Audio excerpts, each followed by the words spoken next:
अस्सलाम वालेकुम दोस्तों, आज हम डिस्कस करेंगे कि मनी बिल होता क्या है। दोस्तों, आर्टिकल 73 ऑफ द कॉन्स्टिट्यूशन में मनी बिल एक ऐसा बिल होता है जिसका मकसद होता है रेवेन्यू रेज करना। अब मनी बिल को पास करने के लिए सिर्फ नेशनल असेंबली के अप्रूवल की ज़रूरत होती है। दोस्तों, आर्टिकल 73 ऑफ द कॉन्स्टिट्यूशन के में मनी बिल को डिफ़ाइन किया गया है। अब सवाल ये पैदा होता है, अगर कोई पेनल्टी लगाई जाती है इनकम टैक्स के ऑर्डिनेंस की रेगुलेशन के लिए, तो क्या वो मनी बिल में ही फॉल करेगा? तो दोस्तों, इसका जवाब है बिल्कुल। वो मनी बिल की डेफिनेशन में ही फॉल करेगा। बेशक वो पेनल्टी ही लगाई गई है। पेनल्टी का बेसिक मकसद रेवेन्यू रेज करना नहीं होता। पेनल्टी का मकसद पीनलाइज करना होता है। तो लिहाजा पेनल्टी एक ऐसी पेनल्टी जो कि इनकम टैक्स ऑर्डिनेंस को रेगुलेट करने के लिए या टैक्सेशन स्टैट्यूट्स को रेगुलेट करने के लिए लगाई जा रही है, वो भी मनी बिल की डेफिनेशन में ही फॉल करती है। लेकिन सवाल ये पैदा होता है कि रिसेंटली एक सिंध हाई कोर्ट के सामने ही मामला पेश आया कि अगर कोई कंपनी जो है वो अपने शेयर होल्डर्स को डिविडेंड नहीं दे रही, तो फिर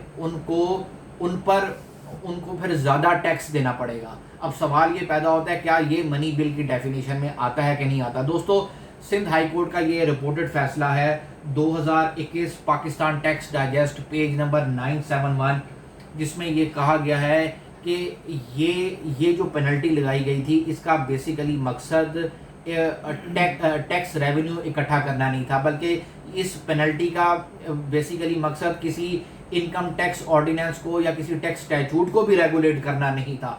बेसिकली इस पेनल्टी का मकसद ये था कि ताकि कंपनीज जो हैं वो अपने शेयर होल्डर्स को बर वक्त डिविडेंड दें, उनको पीनलाइज करना मकसद था। एक ऐसी पेनल्टी जो कि टैक्सेशन स्टैट्यूट को रेगुलेट करने के लिए बनी है, वो तो मनी बिल के ज़ुमरे में आती है।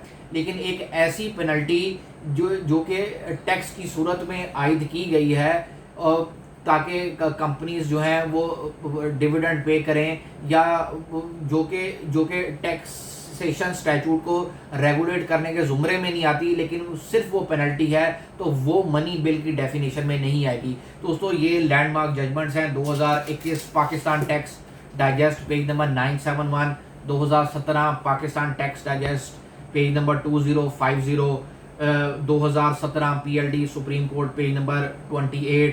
ये भी बड़ी इंपॉर्टेंट जजमेंट है कि वर्कर्स वेलफेयर ऑर्डिनेंस में तरमीम की गई और फाइनेंस बिल के थ्रू, मनी बिल के थ्रू। तो सुप्रीम कोर्ट ऑफ पाकिस्तान ने कहा कि ये मनी बिल की डेफिनेशन में नहीं आता।